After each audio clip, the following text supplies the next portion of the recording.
Balandžio 16 dvasinių energijų diena. Tai ne šiaip data kalendoriuje, tai ypatinga diena visiems, kurie trokšta giliau suvokti dvasinių jėgų veikimą ir jų įtaką mūsų kasdienybei. Ši diena tai galimybė prisiderinti prie harmonijos, išlaisvinti pozityves vibracijas ir sustiprinti ryšį su savo vidiniu pasauliu. Šią dieną žvaigždės įgauna ypatingą išsidėstymą, kuris sustiprina intuiciją ir dvasinį įžvalgumą. Tai kvietimas į tylą, ramybę ir gilesnį buvimą su savimi. Ši diena padeda paleisti neigiamas mintis ir įpročius, keisti juos į pozityves, praturtinančias nuostatas. Ritualai balandžio 16. Meditacija skirta minčių nuraminimui ir vidiniai pusiausvyrai. Dėkingumo praktika.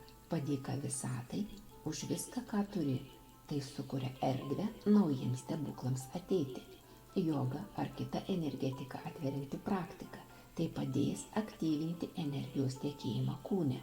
Tai diena, kai gali žengti žingsnį savo likimo link, pasinaudodamas dvasinėmis vibracijomis naujų pradžių aktyvavimui.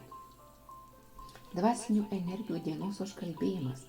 Apsuk save levandų ir rozmarinų aromatų.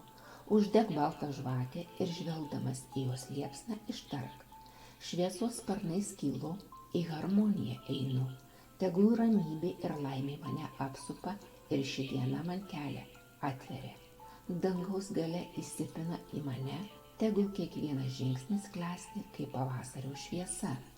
Šiuos žodžius pakartok 3 kartus, atvira širdimi ir aiškia intencija. Leisk jų vibracijas skverbti į tavo erdvę. Jos atneš tau sėkmę ir gausą.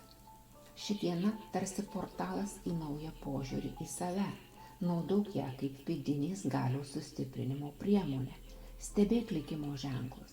Jie gali atvesti tave į aukštesnius tikslus ir naujus atradimus.